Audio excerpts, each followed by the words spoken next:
Kon nyekeli aku, ora iso. Nyepeleke. Nami Begawan Durna kok ora iso.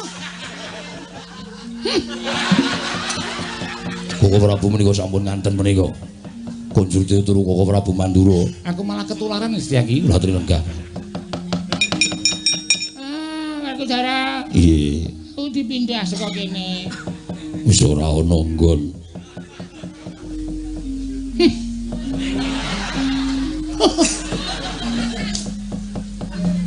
Wis arep ngopo saiki gage arep do ngopo aku tak takon. Arep ngendelke Begawan Durna nyekel aku apa ora iso. Anggepe apa? Apa sing tak ndelke Begawan Durna karo sapa wae sing arep tok kon nyekeli aku? Ora iso. Nyepeleke. Nami Begawan Durna kok ora iso. Setyaki Senopati mung ditantang karo Werkudara Janaka. Ah, kecil, ngono. Iki, ha iso. Kok Prabu Lenggah rada mburi. Yo. Lho, uriku maju. Oh. Modar kowe.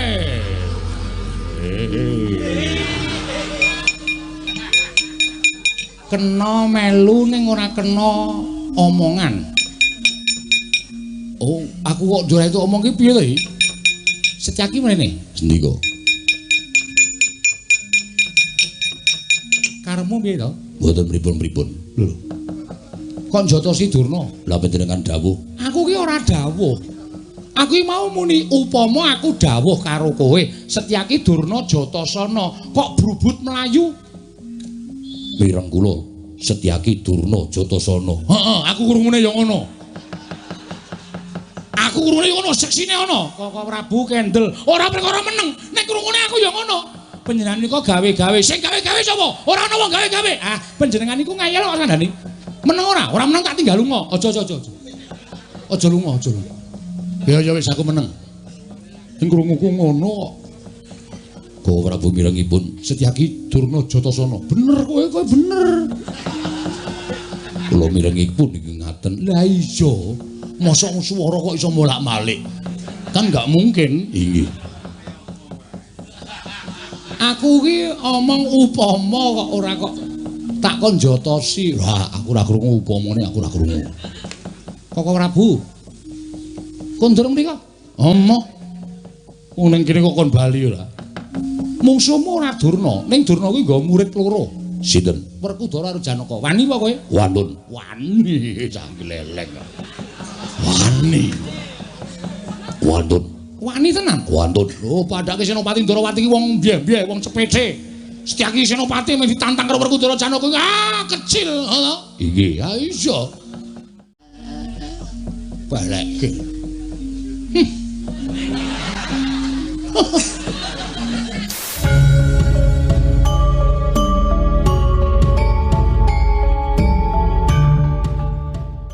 Ditantang karo Werkudara Janaka. Ah, kecil, ngono. Iki, ha iso.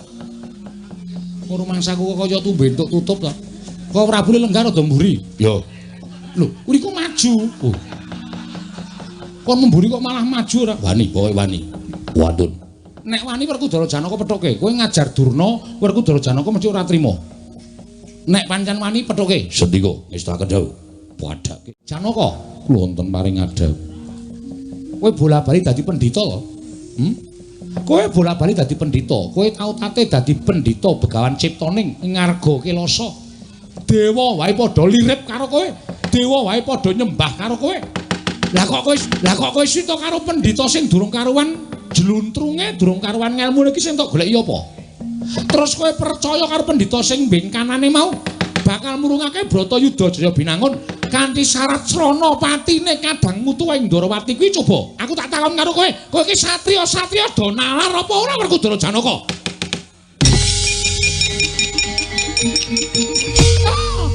Kresna kosek. Kowe aja ngunek-unekke karo Werkudara karo Janaka. Tak jabel basaku.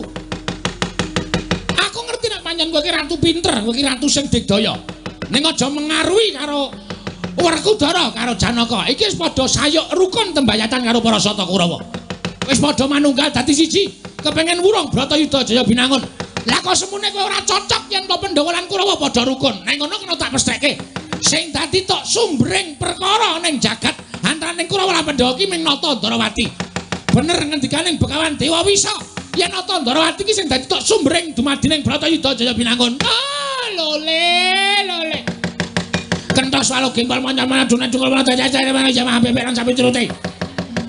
Cecok kowe menungsa sing dadi tok sumbering angkara murka ning jagat iki. Oh, kaya ngono. Sirna nata Ndarawati, katon jagat iki ayem tentrem nering sampeyan.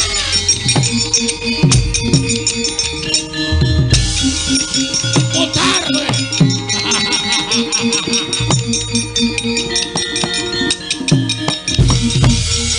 Bagus. Ngono kuwi sing tak anggap satriya tenanan. Ora usah dadak ngenteni apa-apa. Bres. Ben jengkelangku andane model. Kula mboten mentala Koko Prabu dipun manuman kados mekaten. Bener, kowe iki senopati. Sapa sing arep nylangkak marang Yai Prabu Kresna? Kudu kok singkirke. Iki Setyaki. Dipanggil. Sing ngakon sapa? Sing ngakon kowe Njotos Durna sapa? Mboten wonten. Lho, dasarmu apa? Sengit. Dasare sengit kok Njotos. Kula mboten mentala panjenengan dipun unek-unekake kalih Begawan Durna, dipun uman-uman. Idune muncrat-muncrat. Aku ngerti dhewe. Untune pasangan arep copot barang. Koko Prabu. Kendel rumiyin menika perkawis kula kaliyan Setyaki. Kendel. Lho, aku ora entuk omong ki jero piye bisu piye? Ning menika perkawis kula kaliyan Setyaki. Setyaki wis kurang ajar. Lho, kurang ajare Setyaki mapan ngoten iki. Setyaki nglangkungi panguwasipun Ratu Ndarawati. Kok diarani nglangkungi pangurasaning Ratu Ndarawati nggo napa? Sameneika ngaten mawon. Panjenengan kendel mboten? Nek mboten kendel kondur ning Mandura. Ayo kondur. Ayo kondur bebarengan. Kok nyanyian TK barang isih hafal. Sing ngakon sapa kowe Njotos karo Durna? Mboten wonten. Nek ngono panguwasaning Ratu Ndarawati iki kalah karo Setyaki. Mboten. Lah kok kowe ora tak dawuhi kok Njotos Durna? Kula sampun matur sengit. Sengit ki ora kena dadi dasar. Mboten nggih kajengipun. Pokoke Durna ketok jotos. Sip ngono kuwi wis ora apa-apa. Ketok bres. Lah inggih. Koko Prabu kendel. Nek mboten kendel kula mboten badhe tumut-tumut perkawis menika. Mengke kula tinggal loncat. Lho, nendi aja. Aja lunga iki piye? Aku ora ngeparengake kowe Njotos Durna mengko ndak kriwikan dadi grojogan. Inggih. Ora kena. Inggih, ngestaken dawuh. Lah kejaba nek aku ki wis dawuh. Upama aku wis dawuh, Setyaki Durna iki kok malang kadak Jatasana kuwi sak karepmu aku urung dawuh kok kejaba nek aku wis dawuh. Setyaki Durna iki kok kurang ajar Jatasana. Sedika ngestaken dawuh.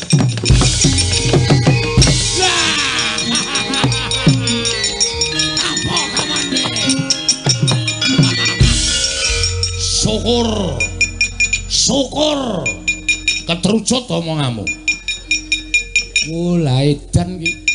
Aku ki ngomong upama aku dawuh kowe Jatasana entuk. Lah kowe ngupama kok mangkat ngono kuwi wong jenenge wong cakcek. Setyaki iki wong cakcek satria sing tanggap ing sasmita. Wis ben ora apa-apa. Jotosi terus lagi. Koko Prabu, ngopo? Menika wonten negari pundi? Ndarawati. Sing dadi ratu sapa? Situ. Panguwasipun wonten astanipun ingkang rayi. Panjenengan mboten kenging tumut-tumut. Lho ora entuk melu-melu piye?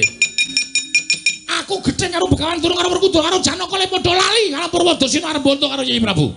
Ning menika perkawis kula sing arep dibonto sapa? Lho, Yai Prabu. Sing arep dibonto aku ora apa-apa kok sampeyan ora dibonto kok bingung iki apa?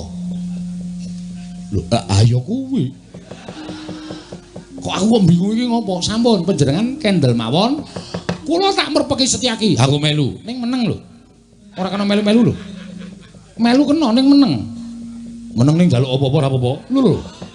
Ora kena panjenengan nganti ngicok-icok Setyaki titenono. Kula sing ora trima. Melu kena ning meneng. Ya, aku meneng. Setyaki aja kaya bocah cilik. Nun sewu Koko Prabu. Adamel kaget sotaning manahipun ingkang rayi Ndarawati paduka rawuh. wonten ing Projeng Dwaraka, Koko Prabu kula ngaturaken sembah pangabekti kula kunjuk. Ya, Kresna tak tampa. Adiku diadiku Yai Ratu Dwaraka, ndak tampa sira si Adi atur pangabekti kalawan Kakang ora liwat. Pudyastawaning pun Kakang Tambanana. Kula pundi nggo jimat paripe dayanana ingkang santosan. Koko Prabu, kula ngaturaken sembah pangabekti kula kunjuk Koko Prabu. Setyaki ndak tampa. Ora liwat pangestunipun Kakang Tambanana. Kula pundi nggo jimat paripe dayanana ingkang santosan. Sinuwun kula ngaturaken bekti kula kunjuk. Ya, Kakang Pate Udawa ndak tampa tiba padha-padha. Dipun prayogaken anggenipun lenggah sinuwun. Kakang Pate Udawa kaya sura-sura kepenak praptaning Baladewa ana ing Praja Dwarawati. Koko Prabu, nggih. Sumengko pengawak Bojran Damar Sasi Gita Anawung wigatos. Menawi dipun keparengaken kula badhe nyuwun dawuh wonten menapa Koko Prabu? Kresna wonten paring dawuh. Praptaning pun Kakang iki sayekti ora saka negara Mandura. Nanging pun Kakang keplayu saka negara Ngastina. Lho. Keplajar saking negaring Ngastina ya. Sababipun menapa? Jernyatanipun Maduka menika dados pengayomanipun para Sata Kurawa teka Maduka paring dawuh keplajar saking negaring Ngastina. Kresna kowe tak kandhani ya Yai. Wektu dina iki tak jaluk Yai Prabu Ndarawati tata samapta ing gati sawigaing diri. Menapa sababipun Maduka paring dawuh mekaten Kresna? Ngastina ngurung jagung wiring kuning. Ngastina ngurung jagung wiring kuning. Mongko ingkang pengawak pandhita arane Dewa Wisa. Nalika semana pun Kakang tinimbalan dening Yai Prabu Duryudana supaya sowan ana ing negara Ngastina, batinku nalika aku prapta ning Datulaya. Adimu lanang Werkudara Janaka wis mapan ana negara Ngastina. Tak kira yen to ana rembug ing wigati lah kok jebul Werkudara karo Janaka suwita karo pandhita anyar katon sing jeneng Dewa Wisa. Koko Prabu, menawi namung perkawis Werkudara kaliyan Janaka suwita lan Brahmana menika kula kinten menika bab ingkang limrah. Jernyatanipun Werkudara lan Janaka menika satriya ingkang tansah kepingin necep ngelmunipun satunggiling Brahmana wonten pundi papan. Sauger wonten Brahmana ingkang kondhang kaloka, Werkudara Janaka boten badhe kantun tansah ngudi ngelmu dhateng Brahmana menika kala wau. Ya, bener. Ning niki ora bab perkara Werkudara gone suwita marang pendhita mau. Saka pangrasaku Werkudara lan Janaka iki mau dikrenah utawa diblithuk dening para Sata Kurawa. Liripun Paduka paring dawuh mekaten dasaripun menapa?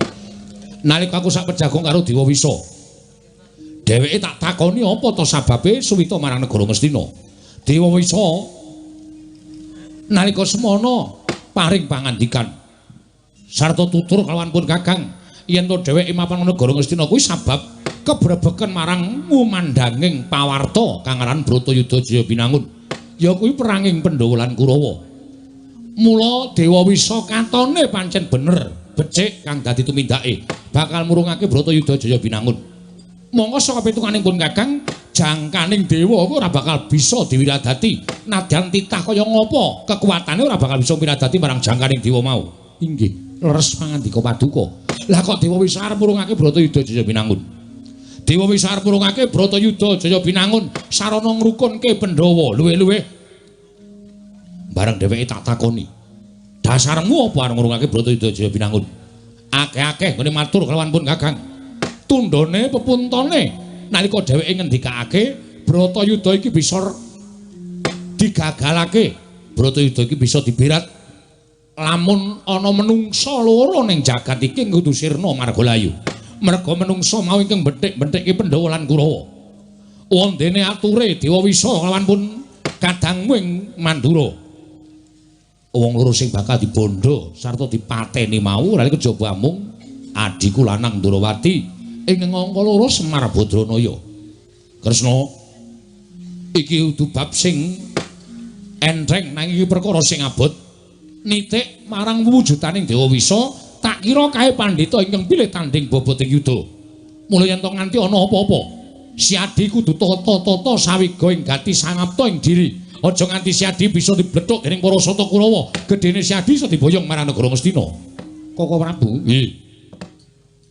Menawi tetela Dewa Wisa menika utusanipun adil, tegesipun utusanipun ingkang damel jagab Sumados sak mangke dados sarana sampurnaning gesang kula. Kula namung boten badhe selak jer tiyang gesang wonten ing alam padang menika, namung dagang tuna andum bathi yen bathi-bathine sapa sing didum, yen tuna sing dibakul apa tiyang gesang menika tanpa pawitan menapa-menapa. Menawi samangke dipun pundhut dhateng panguwasaning Gusti srana medal margi menapa kemawon kula namung pasrah. Aja ngono, Kresna. Aja ngono. Nitik blegere Dewa Wisa ki dudu utusaning adil ingkang bakal paring dalan kasampurnaning jati. Mula wektu dina iki aku percaya ora suwe meneh kongkonane Dewa Wisa mesti prapta ning negara Ndrawati bakal mboyong sira Yayi Prabu Kresna marang negara Ngastina Kresna.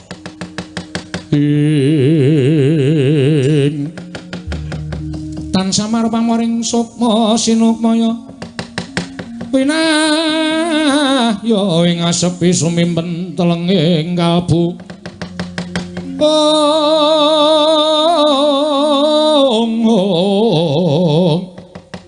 pambukaning warana tarlen saking liyep layaping aluyup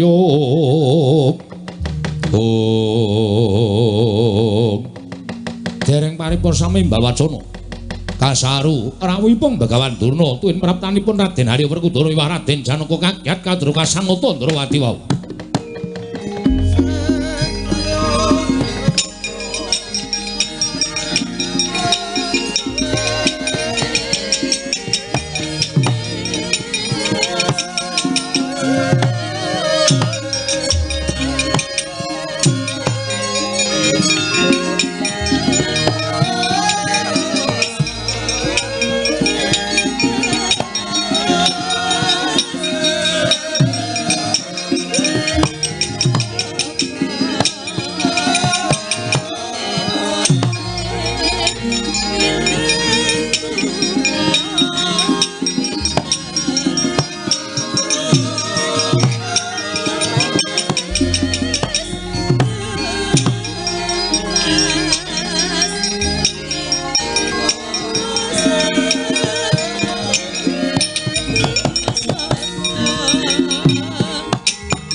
Kados Bapa Durna ingkang rawuh wonten ing Ndrawati Bapa Penemban.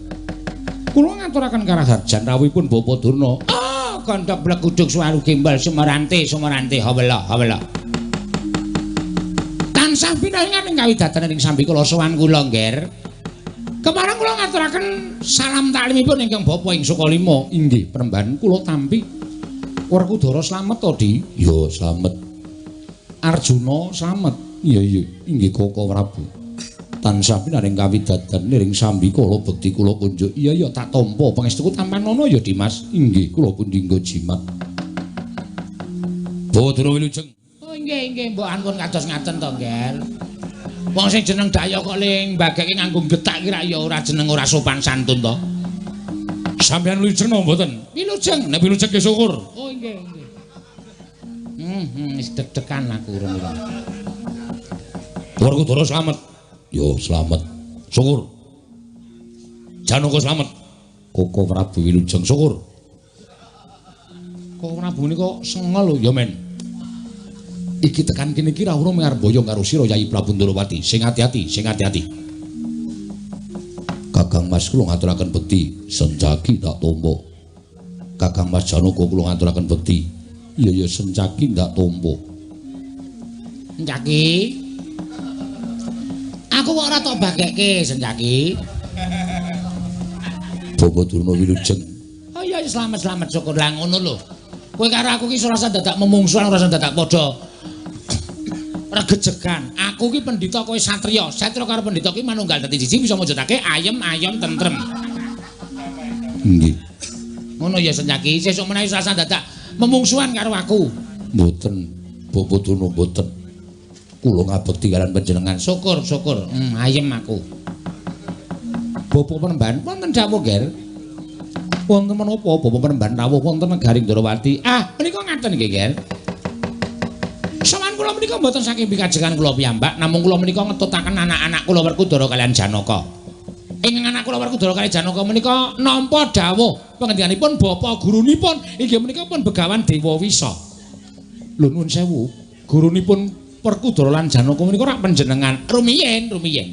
Samenika sampun lulus. Sampun paripurna Werkudara anggenipun meguru kalian kula, tumuli samangke mlebet wonten ing pamulangan malih inggih menika gurunipun Begawan Dewa Wisa. Oh, ngaten nggih. Kersanipun adi kula kekalih menika menapa? Menika ngaten nggih. Werkudara kaliyan Janaka menika lak rampun suwita Begawan Dewa Wisa. Kacariyos Begawan Dewa Wisa menika kepengin murungaken Bratayuda Jaya Binangun. Perangipun Pandhawa lan Kurawa. Nuwun sewu, menika rak gegayuhan ingkang sae to nggih, gegayuhan ingkang luhur. Beda menapa to perang menika dipun jangka? Jenyatanipun namung badhe pejah. Namung sami nandhang tatu tuwin sami pejah sia wonten ing mabrahing peperangan. Inggih, menika sae penembahan. Menawi sae Begawan Dewa Wisa nalika semanten utusan kan Werkudara kaliyan Janaka menika ngaten. Syaratipun purunging Bratayuda menika wonten kalih. Inggih menika setunggal pinuju kekalih. Kalih tumuju wonten ing angka setunggal. Ing antawis setunggal kalih menika dipun gabung dados 3. Sing hati-hati kok Prabu Kendel. Ya aku kuwatir nek nganti si Adi ki kok ora prayitna kok diblethok karo Begawan Durna. Kaene omong ki nggunakake Jaya Kawijayan, nggunakake panggendam, aja nganti lali. Inggih kok Prabu. Setunggal syaratipun menapa? Setunggal syaratipun inggih menika Pandhawa lan Kurawa kedah rukun. Lajeng angka kalih Kurawa lan Pandhawa kedah rukun. Lho kok mung dipun wolak-walik kemawon mboten pikantuk kok nggih. Menapa malih kok mboten dipun wolak-walik? Werkudara. Piye? Piye iki aku kok dadi ra iso omong nang kene. Wah, kowe kudu mentala, kudu tegel. Ora Werkudara jane eneng apa to?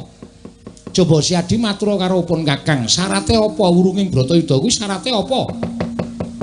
Wah, syarate eneng loro.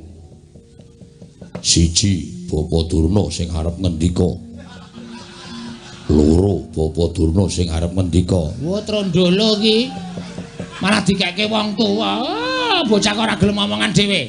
Janaka kowe matur Janaka syarate loro matur marang Kakangmu Ndarawati. Koko Prabu. Waleh-waleh menapa? Syarat kalih perkawis menika estunipun setunggal. Inggih menika boten sanes kejawi. Anu apa? Inggih. Menapa menika mbok menawi umpaminipun kadosta. Iki amang apa kowe iki? Wah, Durna. Ngapa? Aku wis omong yen aku ora bakal tekan matur karo Kresna kakangku. Ayo to, Werkudara sing tekan. Kowe iki satriya lho, wing matur karo kakangne kok ora tekan ki apa? Ayo, gek domong. Syarate loro ya. Oh nggih, kula badhe matur Bawa Durna ngendika. Nggih. Ora ngendika tak peksa. Nggih. Si omong. Aduh, Werkudara, aku teratapan Werkudara. Kok dadi kaya ngene kanane. Wah, ge omong. Menika ngaten, Ger. Syaratipun setunggal. Inggih menika kedah Bondo Ratu Cinema.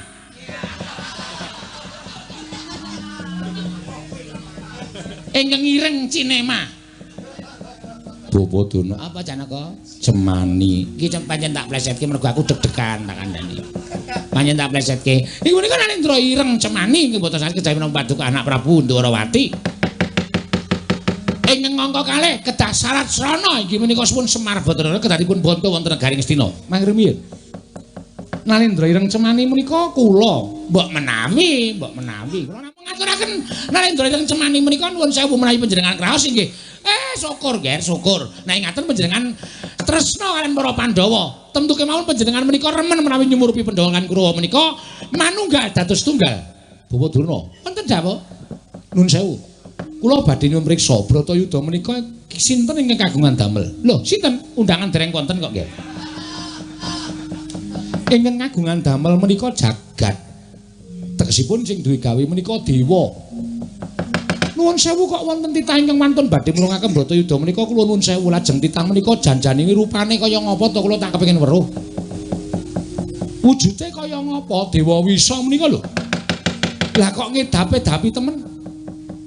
Ing atase pendhita durung karuan kula niku dereng tau ngerti jenenge Dewa Wisa. Lah upama kula niku wis mireng ana pendhita ampuh jenenge Dewa Wisa. Kula menika mboten kok pitados sakwetahipun ning setengah pitados amargi sampun ngertos kondhangipun. Lah wong kondhangipun kula menika dereng ngertos kok kepengin murungake Bratayuda menika nuwun sewu lho. Wujude kaya ngapa? Oh, panjenengan menika sampun kados pengaten, Nger. Panjenengan kados ngaten. Menika kula namung ngestaken dawuhipun Begawan Dewa Wisa. Panjenengan kedah purun kula boyong wonten negari Ngastina. Menawi panjenengan boten purun kula boyong wonten negari Ngastina, ingkang badhe ngruda paripeksa dhateng panjenengan, anak kula pun Werkudara kaliyan Janaka inggih muridipun Dewa Wisa. Oh, ngaten to. Inggih. Werkudara. Oh. Kowe arep meksa karo aku to? Ya ngono wae piye? Wah, yen pancen Kresna kakangku ora kersa tak boyong. Aku sing bakal meksa. Yen pancen kowe miso meksa pun Kakang, ayo maragake peksanen. Ayo, aku peksanen. Bandanen tanganku kerincungen sikile Nata Ndarawati. Apa kira-kira adik kula nang Jodipati iso mbondo Nata Ndarawati? Ayo coba piye? Dicoba piye? Yen pancen kowe kurang sekti rumangsamu kurang digdaya wong loro sekalian. Werkudara karo Janaka ngrubuta Nata Ndarawati kira-kira iso menang ora karo aku. Yen wong loro kurang wong telu babar pisan. Anggeripun kula mboten tumpun-tumpun lho, Nggih. Kula menika namung MC. Ingkang tumandang menika Werkudara kaliyan Janaka. Wah, aja ngono Durna bapakku. Iki gaweane wong telu kudu didandani Werkudara. Apa? Kowe iki janjane ngerti ora to? Kowe kuwi rumangsaku wong sing wis dunung ning kaya wong kang kurang dunung. Lire piye? Wong sing wis ketemu karo Gustine iki mung siji, ya kuwi Werkudara. Kowe wis entuk sastra cetha paripurning wangsit. Sastra Jendra Pangruwating Biyu. Wujuding tirta pawitra maning suci. Sapa sing entuk wujuding tirta pawitra maning suci kuwi bening lair lan batine. Apa to tegese bening lair lan batine? Kuwi ngerti marang lelakon agal lan alus. Ngerti lelakon lair lan batin. Lah kok jebul dina iki kowe kuthung nalarmu, lamur paningalmu. Kowe ora iso nyawang karo Dewa Wisa kuwi sapa? Kok kowe deku-deku nang ngarepe Dewa Wisa kuwi sing tok goleki apa? Coba. Upama diukur, aku iso ngukur. Ngelmune Dewa Wisa kuwi ora ana sak kukumu ireng tak kandhani. Lah kok dadi kowe ketayanan crita karo Dewa Wisa kuwi sing tok gayuh ngelmu apa? Sing tok goleki ngelmu apa? Janaka, kula wonten paring ngadhep. Kowe bola-bali dadi pendhita lho. Kowe bola-bali dadi pendhita. Kowe tau tate dadi pendhita Begawan Ciptaning ing Ngarga Kelasa. Dewa wae padha lirip karo kowe. Dewa wae padha nyembah karo kowe. Lah kok kowe sita karo pendhita sing durung karuan jluntrunge, durung karuan ngelmune iki sing tok goleki apa? Terus kowe percaya karo pendhita sing mbing kanane mau bakal murungake Bratayuda Jaya Binangun kanthi syarat srana patine kadang mutu ing Ndarawati kuwi coba. Aku tak takon karo kowe, kowe iki satriya do nalar apa ora Werkudara Janaka?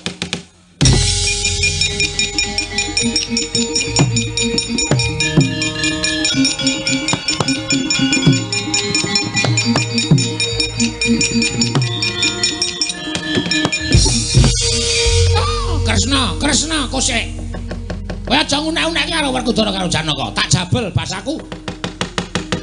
Aku ngerti nek pancen kowe iki ratu pinter, kowe iki ratu sing digdaya. Ning aja mengaruhi karo Werkudara karo Janaka. Iki wis padha sayuk rukun tembayatan karo para Sata Kurawa. Wis padha manunggal dadi siji, kepengin wurung Bratayuda Jaya Binangun. Lah kok semune kowe ora cocok yen to Pandhawa lan Kurawa padha rukun. Nek ngono kena tak mestheke. Sing dadi tok sumbring perkara ning jagat antaraning Kurawa lan Pandhawa ki ming Nata Ndarawati. Bener ngendikaning Begawan Dewa Wisa, yen Nata Ndarawati ki sing dadi tok sumbring dumadining Bratayuda Jaya Binangun. Lole. Kentos walu gempal mancan-mancan dunan cungkul mana jajah mana jamaah beberan sampai turute. Cecok kowe menungsa sing dadi tok sumbring angkara murka ning jagat iki. Oh, kowe ngono. Sirna Nata Ndarawati katon jagat iki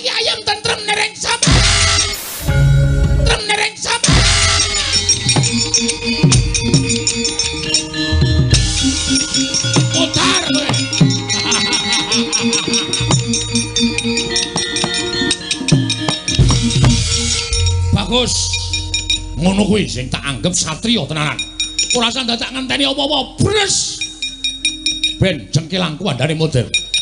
Kula mboten mentala Koko Prabu dipun manoman kados mekaten. Bener, kowe iki senopati. Sapa sing arep nylangkak marang Yai Prabu Kresna? Kudu singkirke. Iki, Setyaki. Setyaki. Dipanggil. Sing ngakon sapa? Sing ngakon kowe Njotos Durna sapa? Mboten wonten. Lho, dasarmu apa? Sengit. Dasare sengit kok Njotos. Kula mboten mentala panjenengan dipun unek-unekake kalih Begawan Durna, dipun uman-uman. Idune muncrat-muncrat. Aku ngerti dhewe. Untune pasangan arep copot barang. Koko Prabu nggih. Kendel rumiyin menika perkawis kula kaliyan Setyaki. Kendel. Lho, aku ora entuk omong ki jero piye bisu piye? Ning menika perkawis kula kaliyan Setyaki wis kurang ajar. Lho, kurang ajare Setyaki mapan ngoten iki. Setyaki nglangkungi panguwasipun Ratu Darawati. Kok diarani nglangkungi pangurasaning Ratu Darawati nggo napa? Sameneika ngateni mawon, panjenengan kendel mboten? Nek mboten kendel kondur ning Mandura. Ayo kondur. Ayo kondur bebarengan. Kok nyanyian TK barang isih hafal. Sing ngakon sapa kowe Njotos karo Durna? Mboten wonten. Nek ngono panguwasaning Ratu Darawati iki kalah karo Setyaki. Mboten. Lah kok kowe ora tak dawuhi kok Njotos Durna? Kula sampun matur sengit. Sengit ki ora kena dadi dasar. Mboten nggih kajengipun. Pokoke Durna ketok Njotos. Nah, sip ngono kuwi wis ora apa-apa. Ketok bres. Lah inggih. Koko Prabu kendel. Oh. Nek mboten kendel kula mboten badhe tumut-tumut peras menika. Mengke kula tinggal loncat. Lho, nendi aja. Aja lunga iki piye? Aku ora ngeparengake kowe Njotos Durna, mengko ndak kriwikan dadi grojogan. Iki. Ora kena. Iki ngestaken dawuh. Lah kejaba nek aku ki wis dawuh. Upama aku wis dawuh, Setyaki Durna iki kok malang kadak Jatasana kuwi sak karepmu aku urung dawuh kok kejaba nek aku wis dawuh, Setyaki Durna iki kok kurang ajar Jatasana. Sendika ngestaken dawuh.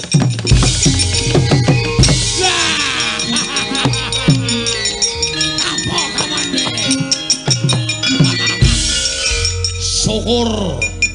Syukur. Ketrucut omonganmu. Lah edan ki. Aku ki ngomong upama aku dawuh kowe Jatasana entuk. Lah kowe upama kok mangkat ngono kuwi wong jenenge wong cakcek. Setyaki iki wong cakcek satriya sing tanggap ing sasmita. Wis ben ora apa-apa. Jotosi terus lagi. Koko Prabu ngopo? Menika wonten negari pundi? Darawati. Sing dadi ratu sapa? Situ. Panguwasipun wonten astanipun ingkang rayi. Panjenengan mboten kenging tumut-tumut. Lho ora entuk melu-melu piye? Aku gedhe karo Begawan Durna karo Werkudara karo Janaka le padha lali karo Purwadasina arep bonto karo Yai Prabu. Ning menika perkawis kula sing arep dibondo sapa? Lho, Yai Prabu. Sing arep dibondo aku ora apa-apa kok sampean ora dibondo kok bingungi ngopo? Lho, ayo kuwi. Kok aku kok bingung iki ngopo? Sampun panjenengan kendel mawon. Kula tak merpeki Setyaki. Aku melu. Ning meneng lho. Ora kena melu-melu lho. Melu kena ning meneng. Meneng ning njaluk apa-apa ora apa-apa. Lho. Ora kena panjenengan nganti ngicuk-icuk Setyaki titenono. Kula sing ora trima. Melu kena ning meneng. Ya, aku meneng. Setyaki aja kaya bocah cilik Setyaki.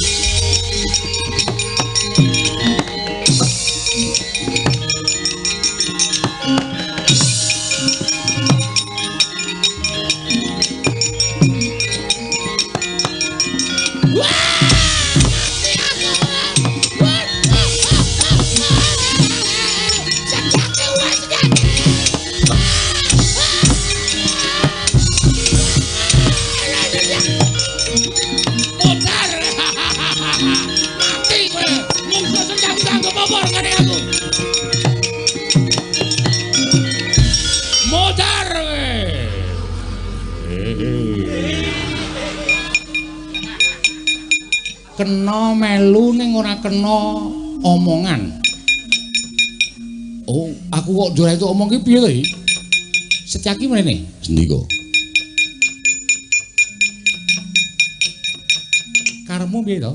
Mboten pripun-pripun. Lho. Kok Jatasi Durna? Lah panjenengan dawuh. Aku ki ora dawuh. Aku iki mau muni upama aku dawuh karo kowe, Setyaki Durna Jatasana, kok brubut mlayu? Mireng kula Setyaki Durna Jatasana. Heeh, aku krungune ya ngono. Aku krungune ngono, seksine ono. Kok Prabu Kendel, ora perkara meneng, nek krungune aku ya ngono. Panjenengan niku gawe-gawe, sing gawe-gawe sapa? Ora ana wong gawe-gawe. Ah, panjenengan niku ngayal kok kandhane. Meneng ora meneng tak tinggal lunga. Aja. Aja lunga. Ya wis aku meneng. Sing krunguku ngono kok. Kok Prabu mirengipun Setyaki Durna Jatasana. Bener kowe bener. Kula mirengipun iki ngaten. Lah iya. Mosok swara kok iso molak-malik. Kan enggak mungkin. Inggih. Aku ki omong upama kok ora kok tak kon Jatasi. Lah aku ora krungu upamane, aku ora krungu. Kok Prabu. Kondur mriko? Omoh. Wong ning kene kok kon bali ora. Setyaki ora kena. Nek kowe pancen satriya tenan, mungsuhmu ora Durna. Ning Durna kuwi nggo murid loro. Sinten? Werkudara karo Janaka. Wani apa kowe? Wantun. Wani, cah gleleng. Wani. Wantun. Wani tenan. Wantun. Lho, padake Senopati Ndarawati ki wong biye-biye, wong cepece. Setyaki Senopati mung ditantang karo Werkudara Janaka. Ah, kecil, ngono. Inggih. Ya iya. Rumangsaku kok kaya tumbentuk tutup to. Kok Prabu Lenggar do mburi? Ya. Lho, uriku maju. Oh. Kon memburi kok malah maju ora? Wani, pokoke wani. Wantun. Nek wani Werkudara Janaka pethoke, kowe ngajar Durna, Werkudara Janaka mesti ora trima. Nek pancen wani pethoke. Sendika ngestaken dawuh. Padake cah loro saudut, telu saurupan. Arep cilik mungsuh wong gedhe, tonton menang sapa?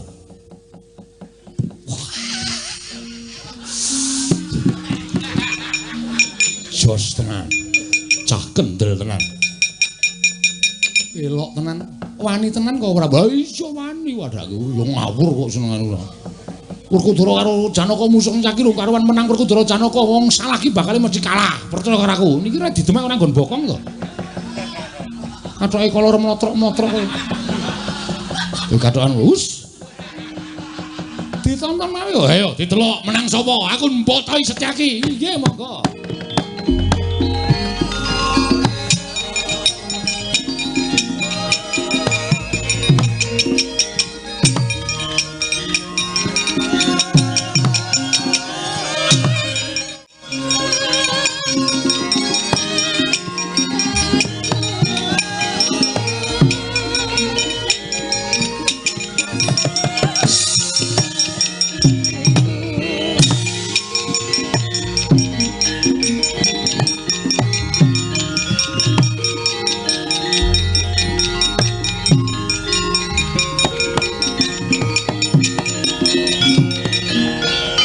Keparanggul munggih ngayuda bapak bawatnya bentar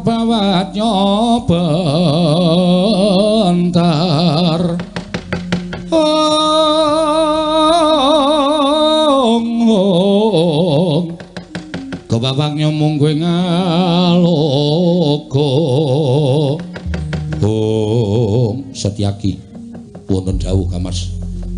Wong kang kaya kowe ora weruh yen to Bapa Durna kuwi gurune Janaka. Sapa sing wani jempalani kalahan Bapa Durna mungsuhe Janaka? Nyuwun pangapunten. Menawi Kakang Mas badhe mbelani Begawan Durna, nyuwun pangapunten menawi ingkang rayi sampun kinten wantun dhateng tiyang sepuh. Ning kula kudu iso ngayomi karo Nalindra Ndarawati merga kula Senopati. Yen pancen kowe iso ngalahke Janaka ayo neng kene ditemtokake Setyaki apa Janaka sing tekaning pati. Monggo kula adosi ning nyuwun pangapunten ora sandadak walangati Setyaki ketokno kasudiranmu cah bagus.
warta kapake.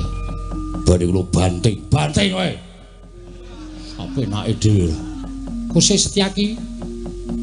Kowe nek banting Janaka kuwi padha karo kowe wani karo aku. Lho, sebabipun? Kowe ngerti ora to? Tak critani Wisnu kuwi binalah dadi loro. Siji ning Natandrawati, sijine ning Janaka. Mula Janaka karo Kresna kuwi bane kaya dene kembang karo sarine, geni karo urupe. Yen kowe wani karo kadangmu Madukara, kowe wani Milara, kowe padha karo Milara kadangmu ing Ndrawati.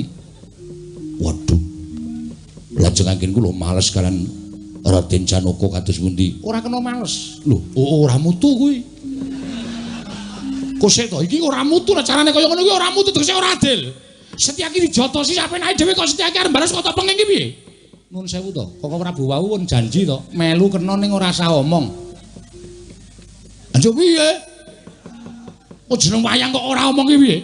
Pokokipun ngendel, Setyaki ora kena males, dikapak-kapake ora kena males. Ning nek karo Werkudara sak karepmu, maleso sak karepmu. Ning nek karo Janaka aja males. Menawi kalih Kakang Mas Werkudara Entuk menawi kalih Kakang Mas Sarjuna ora kena males. dos pundi? Suramutu. Ora mutu nek carane ngono kuwi aku kuwi apa dadi kowe aku wegah kono ya ngono. Wong gelut ora entuk males Senopati ngendi? Gelut ora entuk males ki cara ngendi? Lah menika. Nek cara aku diwales ora apa-apa, wis ora apa-apa. Nek kowe males padha karo kowe males nglarani aku, padha karo kowe wani karo aku, wis ora masalah. Mung padha karo kowe kok. Ora padha karo samajengan. Wis ora apa-apa, sing penting kadangmu ora lara sing tok wales Janaka perkara rasane iki wales karo Ndrawati ora apa. Gelut ta dadine peraturan ki gelut ora ngendi? Lho blas ngono blas kono antem bus kowe ngantem bus ngono wae dadi penaban tonton ora kowe ora blas aku ora ngendi. Koko Prabu kendel. Aku ora iso nek kon meneng.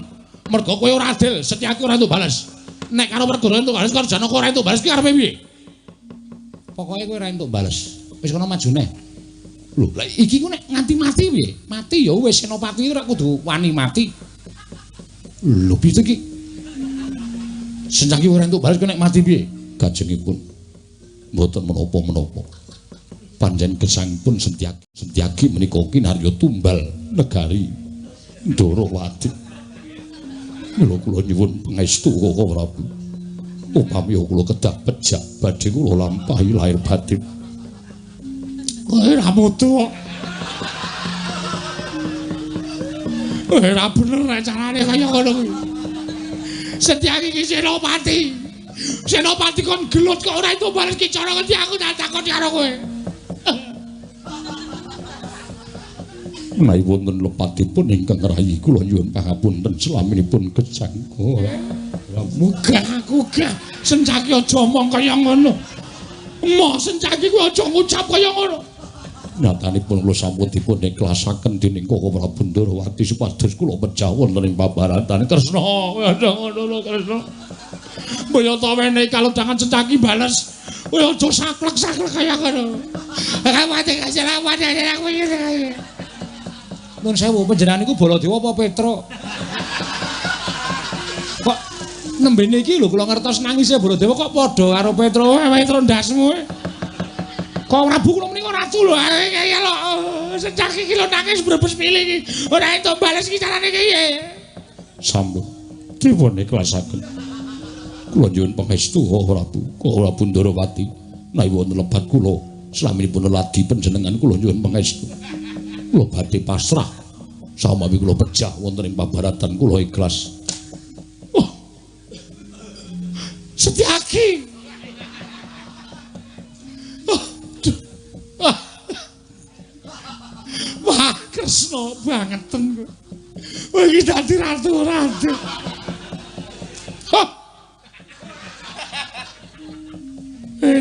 Ditangisi malah minggat. Menungso apa?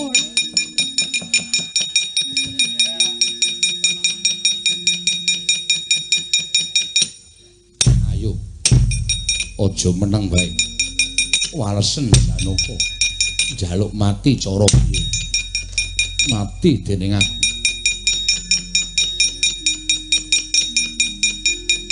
Aduh. Aduh. Mesake. Setyaki ditutuki kaya ngono mesake. Diseret kan mriki. Dijawel kan mriki Setyaki. Ha, rak ngono. Setyaki kono rene. Inggih, kan mriki. Ha, kuwi tegese ana kalodhangan. Tak gawane rene.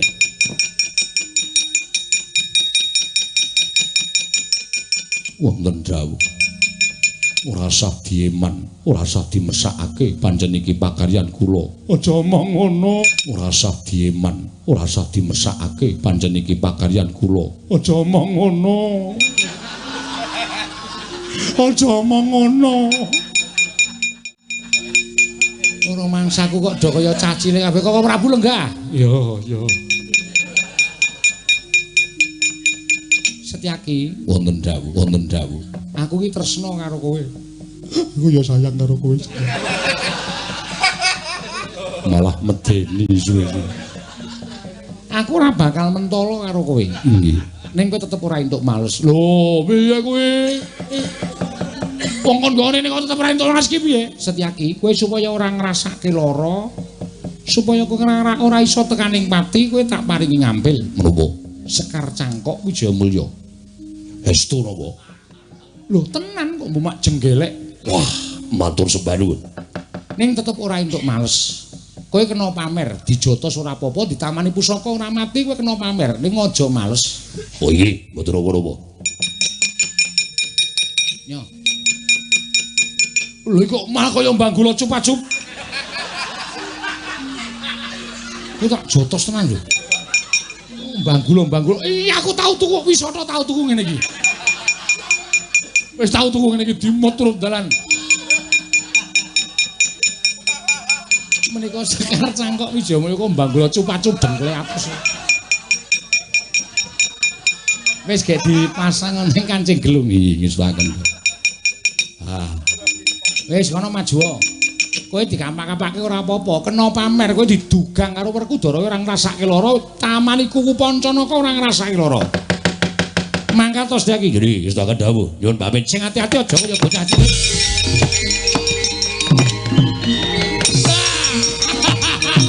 Motar apa kowe? Ora ono sing iso mateni Setyaki.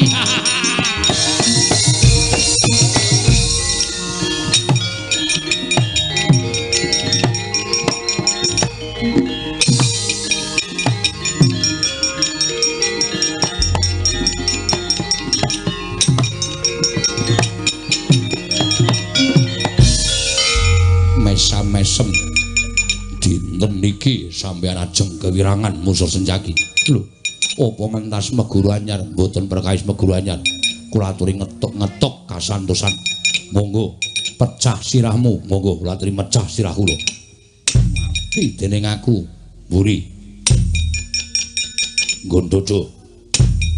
Kacariyos Raden Janaka menika kagungan pusaka pirang-pirang. Kula aturi ngedalaken pusaka. Kowe aja drangap-drangap Setyaki. Ketiban pusakaku sirna mergalayu, kula ikhlasaken nyawa kula. Ikhlas karo patimu, mboten ikhlas sebab menapa. Tibani pusaka curiga njebol dadamu, monggo. Keris kaya ngono ya. Nyo. Mati dening aku, nyo. Sirna Margalayu kula aturi nyobi.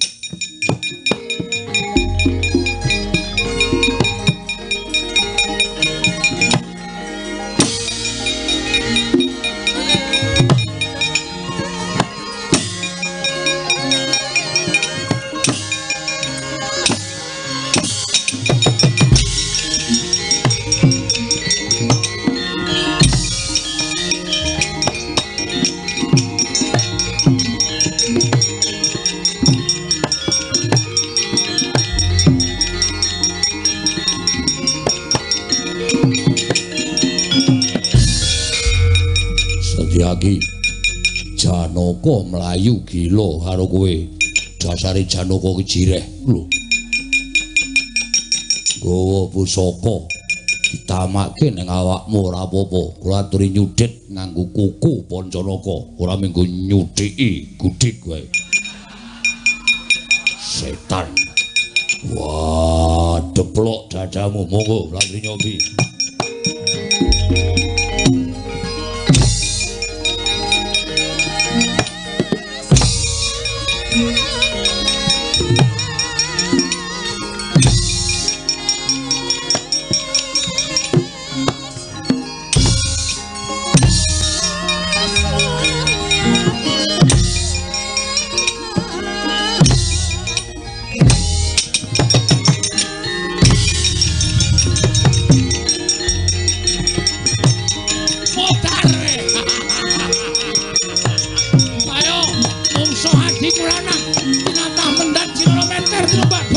Tombal.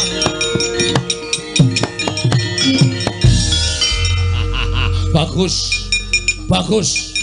Ora males ning gawe wirang ngono ki seneng aku. Werkudara tok junjung sikile siji gledak.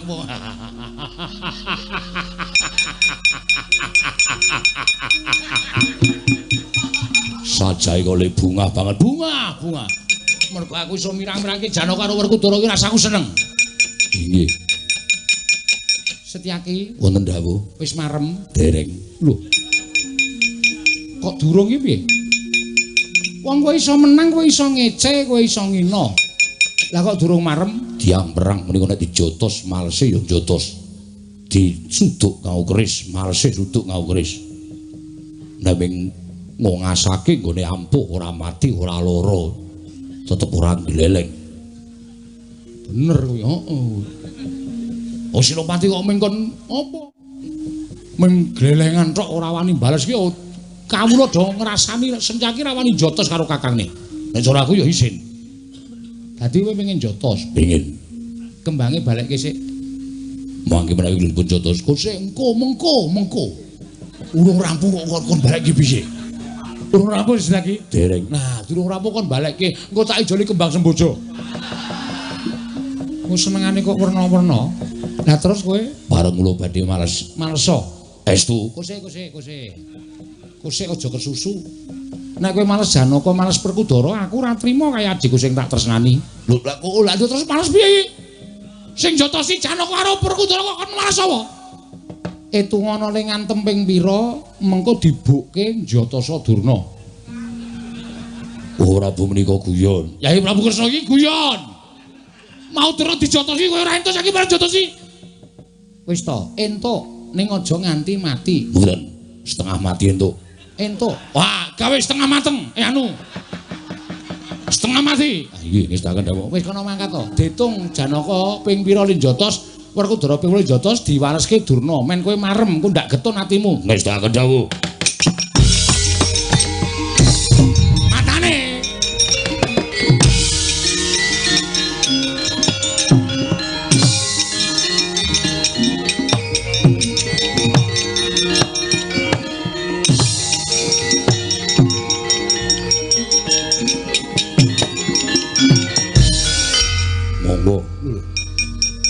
Teko-teko kok sirah dulungke, monggo kula aturi ngrahapi sak sekecanipun. Aja edan Setyaki, ayo wani Jatasa kene merganing patimu. Siji. Monggo kok ditungi ya wis ben sampeyan kudu rasa ngerti. 5. Mundhake kok akeh ya ben anakane akeh kok. Monggo 8. 50 52 114 ayo walesen kon walesen mati dening aku.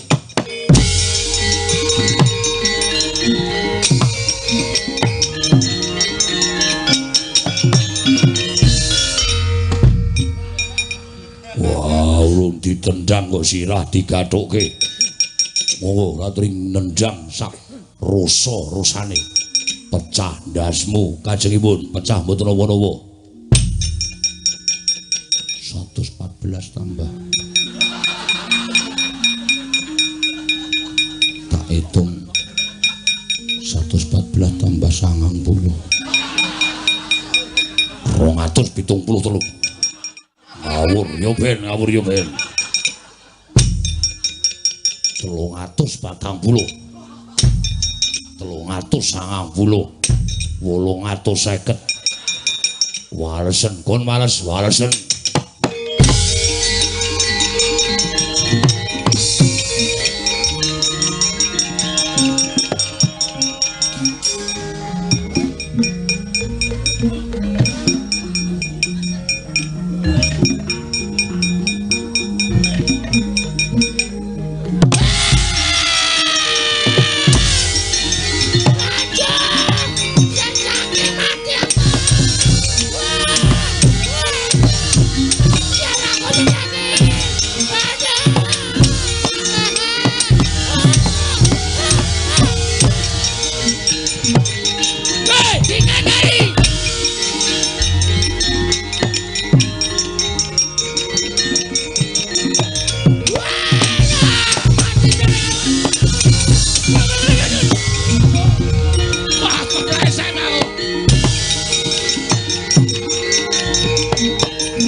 850 sah. Lego.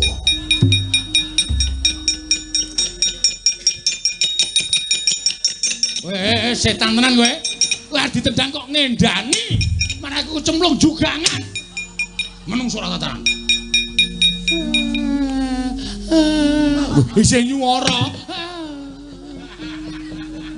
Ayo, Gage. Boyongan Ratu Ndorowati. Wong Senopati Ndorowati ora iso ngomong rampung kok arep boyong Ratu Ndorowati. Kamu apa? Wah, lek. Aduh.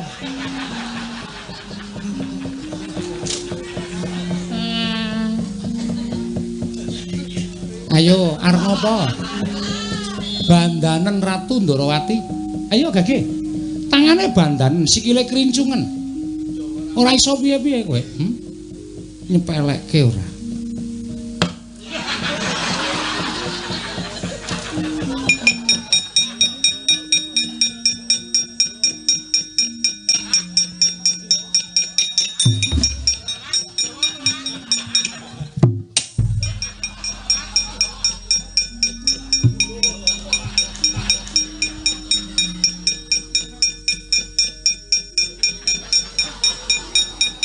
Perkudara guyu setan kowe ah. Perkudara guyu ta kowe? Ora apa mau nangem ditutup ya. Yo Gage. Bandaran Ratu Ndorowati. Sing tok gugul pendhita ya tugu. Aduh. Sing nyuwara. Udara do meneng wae. Aku pindahan saka kene. Aku ndak nggo bancaan. Ayo Gage. Gage.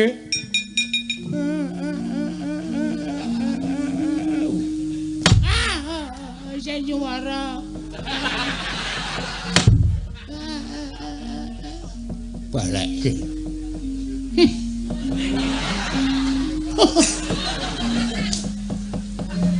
Wis arep ngopo saiki Gage arep do ngopo aku tak takon.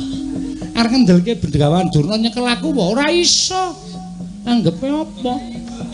Apa sing tok ndelke Bendawan Durna karo sapa wae sing arep tok kongkon nyekeli aku? Ora iso. Nyepelekke. Nami Bendawan Durna kok ora iso. Koko Prabu menika sampun nganten menika. Konjurite turu Koko Prabu Mandura. Aku malah ketularan Gusti Aki. Kula aturi lenggah. Werkudara. Iya. Aku dipindah saka kene. Wis ora ana nggon. Aku dipindah to Werkudara. Aku aku Werkudara. Oh, ngatur saka negara Ndorowati dhisik Werkudara. Aku junjungan aku gendongan Werkudara. Aku ora iso mlaku. Awakku lara kabeh.